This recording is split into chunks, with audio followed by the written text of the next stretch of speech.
అందరికీ జై తెలంగాణ, జై శ్రీరామ్. తెలంగాణ ఆడపడుచులందరికీ శుభవార్త.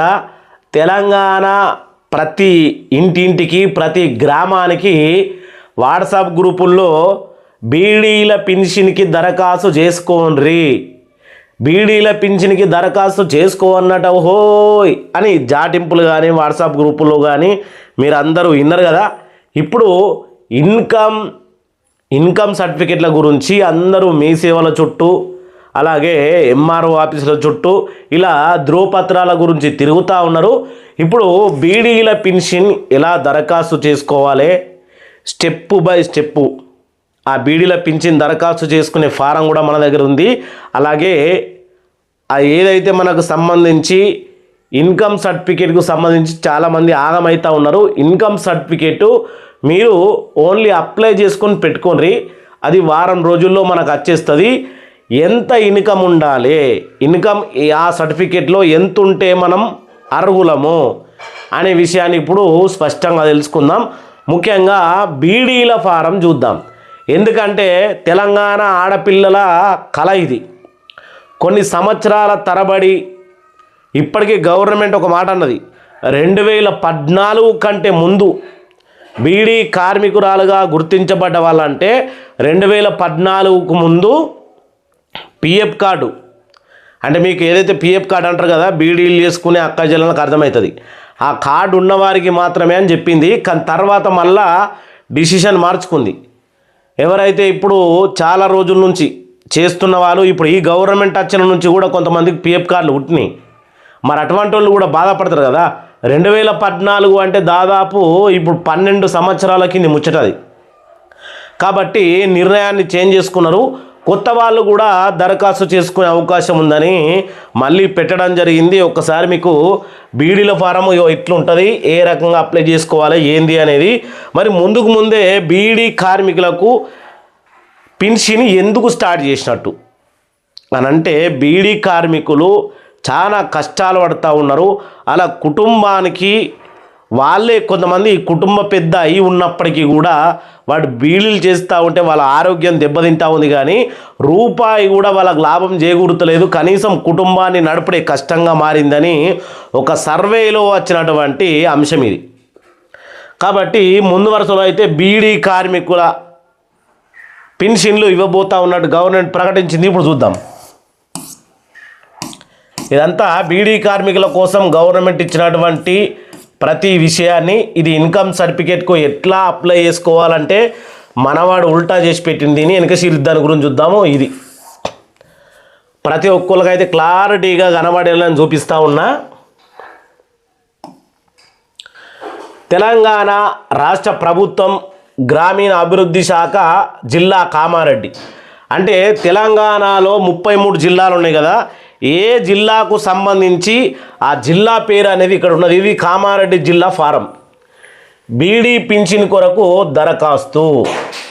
ఇక్కడ మనకు ముఖ్యంగా ఏమిచ్చిందంటే, గౌరవనీయులైనటువంటి మండల పరిషత్తు అభివృద్ధి అధికారి, కమిషన్, మండల, అలాగే మున్సిపాలిటీ, అంటే మీరు గ్రామన లేకపోతే ఏందా అనేది ఇక్కడ మనం రాయాల్సి ఉంటుంది. ఇక దరఖాస్తుదారుడి పేరు, ఇంటి పేరుతో సహా. ఇప్పుడు ఎగ్జాంపుల్ ఎవరైనా ఉన్నారు, ఇప్పుడు ఎగ్జాంపుల్ మా అమ్మ ఉన్నది, మా అమ్మకు బీడీల పింఛన్ కావాలా. ఇక్కడ ఏముంది, ఇంటి పేరుతో సహా మా అమ్మ పేరు రాయాల. భర్త, తండ్రి పెళ్ళి అయి ఉంటే భర్త పేరు మెన్షన్ చేస్తారు, అయిపోతుంది. కులం మనది ఏ కులమో ఇప్పుడు నేను మీకు రాసి చూపెడతా కొన్ని. ఇక్కడ మనకు ఏదో ఒక మన ఇంటి పేరు అనుకో, ఈ కలర్ కాదు కానీ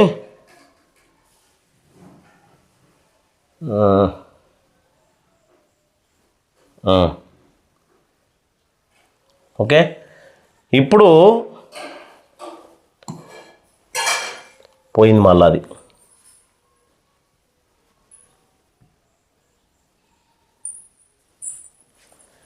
ఇప్పుడు మనము ఇగో ఈ రకంగా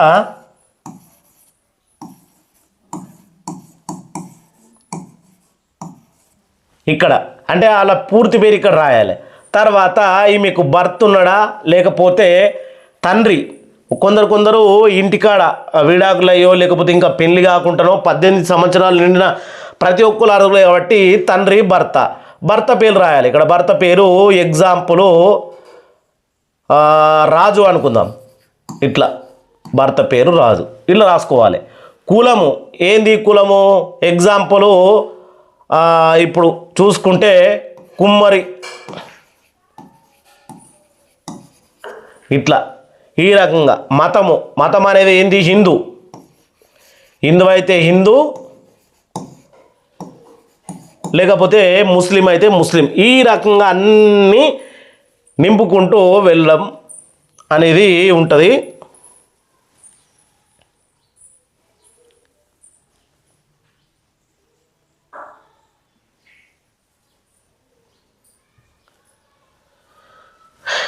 ఇంటి నెంబరు ఇక్కడ ఇంటి నెంబర్ ఇవ్వాలి.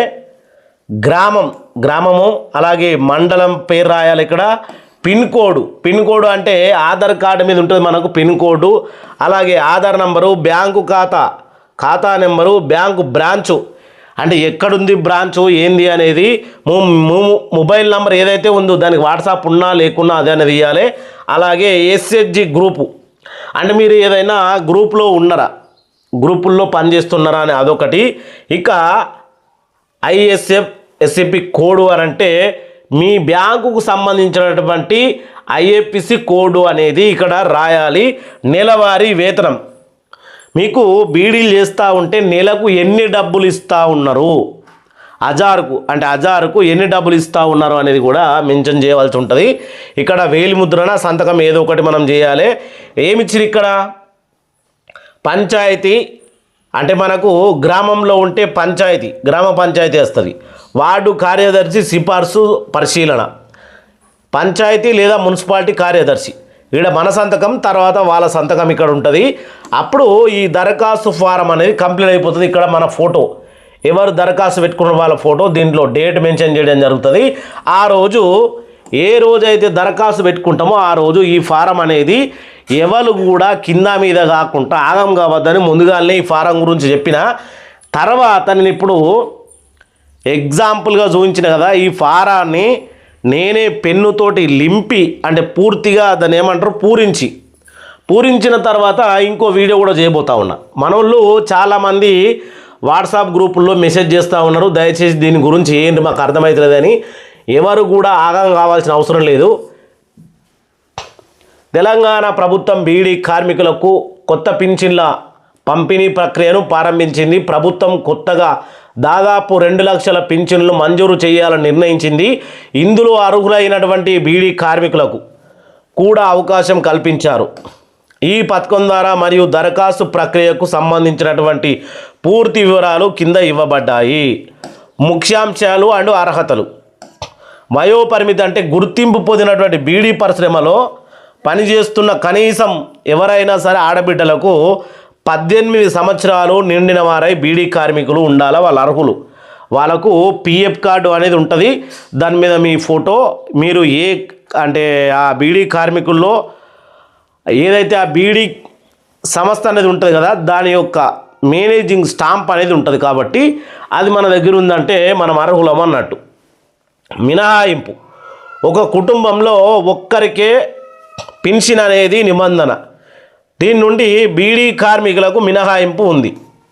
అంటే బీడీ కార్మికులు ఉండంగా కూడా, ఇప్పుడు బీడీ కార్మికులు దరఖాస్తు చేసుకుంటూ ఉంటారు కదా, వీళ్ళు ఉండంగా కూడా వృద్ధులకు, దివ్యాంగులకు, డయాలసిస్ పేషెంట్లకు వీళ్ళందరికీ కూడా మళ్ళీ ఒక పెన్షన్ ఛాన్స్ ఉంటుంది అని చెప్తా ఉంది గవర్నమెంట్. మీరు ఇంకోసారి చూడరు ఇక్కడిగో మినహాయింపు. ఒకే కుటుంబంలో ఒక్కరికే పెన్షన్ అనే నిబంధన నుండి బీడీ కార్మికులకు మినహాయింపు ఉంది. మినహాయింపు అంటే వీళ్ళకి పెన్షన్ వచ్చినా లెక్క ఉండదు. వృద్ధులకు, దివ్యాంగులకు, డయాలసిస్ పేషెంట్లకు, కలుగిత కార్మికులకు, చేనేత కార్మికులకు, రాళ్ళు కొట్టేవారు, రప్పలు కొట్టేవారు, కుమ్మరి, వడ్రంగి వాళ్ళు ఉంటే వాళ్ళ లెక్కలు ఉంటుంది. కానీ బీడీ కార్మికులు ఉన్నది మాత్రం లెక్క ఉండదు. ప్రస్తుతం పింఛన్ మొత్తం లబ్ధిదారులకు నెలకు 2016 రూపాయలు, అంటే 16 రూపాయలు హరిగోవింద అని చాలామంది చెప్తా ఉన్నారు. 2016 అందుతోంది. కార్మిక సంఘాలు దీనిని 4,000కు పెంచాలని డిమాండ్ చేస్తూ ఉన్నాయి. ముఖ్యంగా కార్మిక సంఘాలు డిమాండ్ చేయట్లేదు, ఎవరైతే బీడీలు చేసుకునే అక్క చెల్లెలు ఉన్నారో వాళ్ళు డిమాండ్ చేస్తూ ఉన్నారు.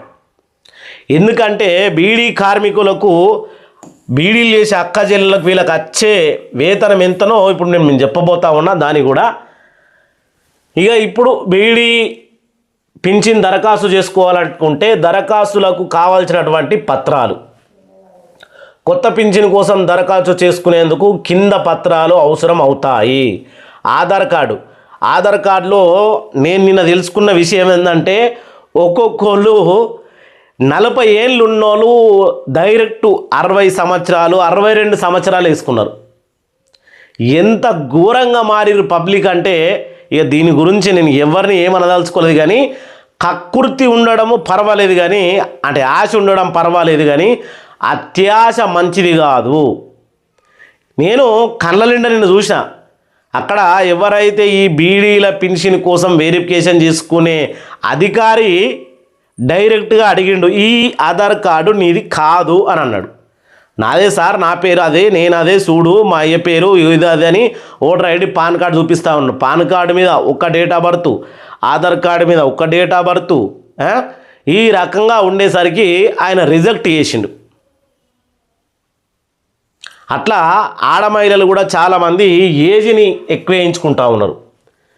ఇక ఈపీఎఫ్ ఎన్రోల్మెంట్ కార్డు అని అంటే మనం ఏదైతే బీడీ సంస్థలో పనిచేస్తూ ఉన్నామో ఆ సంస్థ ఇచ్చినటువంటి సర్టిఫికేటే మనం ఏమనుకుంటామంటే పిఎఫ్ కార్డు అని అంటాం. ఇక్కడ ఈపీఎఫ్ అని ఉంది, కానీ మన దొడ్డు భాషలో తెలంగాణ ఆడపడుచులు పిఎఫ్ కార్డు అని అంటారు. అది ఉండాలి. ఇది ఉంటే తప్పితే మనకు పెన్షన్ అనేది రాదు.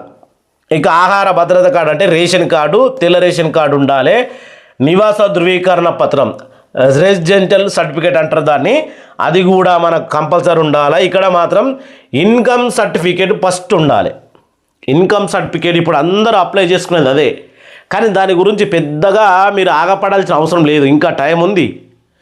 బీడీల పెన్షన్ కోసం దరఖాస్తు చేసుకుండ్రి అని గ్రూపులలో గ్రామ పంచాయతీల్లో చెప్పింది వాస్తవమే.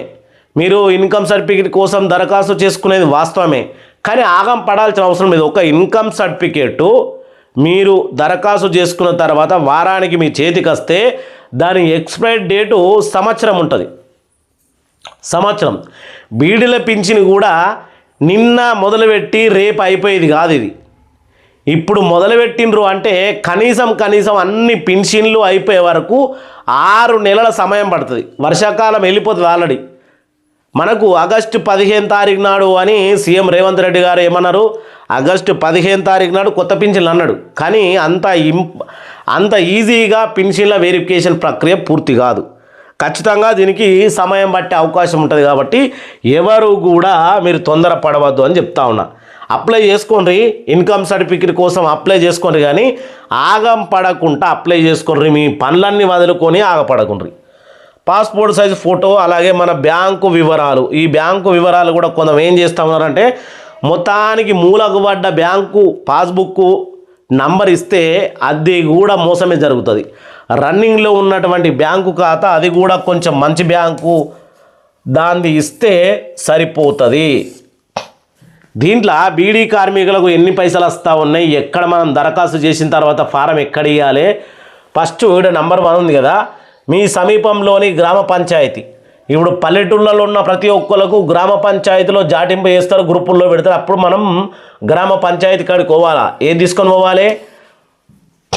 ఆధార్ కార్డు 1, ఇన్కమ్ సర్టిఫికేట్ 2, మీరు బీడీలు చేసుకునే పిఎఫ్ కార్డు ఏది ఉంటుందో దాన్ని జిరాక్స్ 3, రేషన్ కార్డు జిరాక్స్ 4, ఫోటోలు, బ్యాంకు ఖాతా జిరాక్స్ 5. ఇక అక్కడికి వెళ్ళిన తర్వాత వాళ్ళు దరఖాస్తు కోసం ఇచ్చే ఫారం 6. ఇవి 6 మన దగ్గర కంపల్సరీ ఉండాలి. ఇవి తీసుకొని పోతే ఇంకేమైనా అవసరం ఉంటే కూడా చెప్తారు. ఇక్కడ గ్రామ పంచాయతీ పట్టణాల్లో ఉంటోళ్లకు మున్సిపాలిటీ లేదా మండల పరిషత్ కార్యాలయం నుండి ఆసరా పింఛన్ దరఖాస్తు ఫారంను పొందవచ్చు. రెండోది, దరఖాస్తు ఫారంలో వ్యక్తిగత బ్యాంకు వివరాలను పూర్తి చేయాలి. మనం లింపాలని చెప్తా ఉన్నారు. పైన పేర్కొన్న పత్రాలను జత చేసి సంబంధిత అధికారులకు సమర్పించాలి. 4వది, అధికారులు క్షేత్రస్థాయిలో పరిశీలన అంటే వెరిఫికేషన్ చేస్తారు. వీళ్ళు అర్హులా కాదా, ఏం జరిగింది అని జరిపి అర్హుల జాబితాను ఖరారు చేస్తారు. ఖరారు చేసిన తర్వాత మునుపటి లెక్క చేతికిచ్చుడు లేదంటా ఉన్నారు. అందుకే బ్యాంక్ ఖాతా జిరాక్స్ అడుగుతూ ఉన్నారు. డైరెక్ట్ బ్యాంకులో పడతాయి డబ్బులు, మనకు బ్యాంకులో పడతాయి. ఇంతకుముందు లెక్క లైన్లు పట్టి డబ్బులు తీసుకునే ఈ రూళ్ళు ఇది ఒక్కటి పోతుంది అని అంటూ ఉన్నారు. మరి తెలియదు. ఇక బ్యాంకులో పడితే వాళ్ళు ఇష్టం ఉన్నప్పుడు తీసుకోవచ్చు, ఇట్లనేమో గుంపులుగా నిలబడాల్సి వస్తుంది. కాబట్టి ఇక గమనిక చెప్తా ఉన్నారు. గమనిక, ఇటీవల మే 2026 మే మొన్ననే బీడీ కార్మికులకు వేతన ఒప్పందం కూడా కుదిరింది. దీని ప్రకారం ప్రతి 1000 బీడీలకు ₹6.92 పెంచింది. ₹6.92 అంటే ₹7 పెంచింది అన్నట్టు. అంటే ఎంత అంటే మొత్తానికి ఇప్పుడు 1000 బీడీలకు ₹275 చెల్లించాలని ఉత్తర్వులు వచ్చినాయి. హజార్ బీడీ అంటారు కదా ఆడవాళ్ళందరూ, తెలంగాణ అక్కయ్యలలో హజార్ బీడీలు అంటారు కదా. మీరు హజార్ బీడీలు చేస్తే ఖచ్చితంగా ₹275.23 పడాల్సిందే. మీరు లెక్క పెట్టుకోవాలి. లేకపోతే మీరు ఎక్కడ సంబంధిత వాళ్ళకు కంప్లైంట్ కూడా చేయవచ్చు. మీరు కొత్త పింఛన్ దరఖాస్తుకు సంబంధించినటువంటి మీ మండలాల్లో దరఖాస్తు స్వీకరణ తేదీలు కూడా లేదా ఆన్లైన్ స్టేటస్ కూడా చెకింగ్ విధానం గురించి తెలుసుకోవాలనుకుంటా ఉన్నారంటే దాని గురించి తెలంగాణ పింఛన్ government.comలోకి వెళ్తే ఆటోమేటిక్గా ఎప్పుడు ఈ బీడీల పింఛన్కి మనం దరఖాస్తు చేసుకోవచ్చు అనేది దాంట్లో ఉంటుంది. మీరు ప్రతి ఒక్కళ్ళు వెళ్ళి దాని గురించి పూర్తిగా తెలుసుకోవచ్చు, ఎప్పటి నుంచి స్టార్ట్ అవుతుంది అనేది. ఇంకా మీకు ఏమైనా డౌట్లు ఉంటే కింద కామెంట్ పెట్టాలని కోరుకుంటా ఉన్నా. చాలామందికి చాలా డౌట్లు ఉన్నాయి.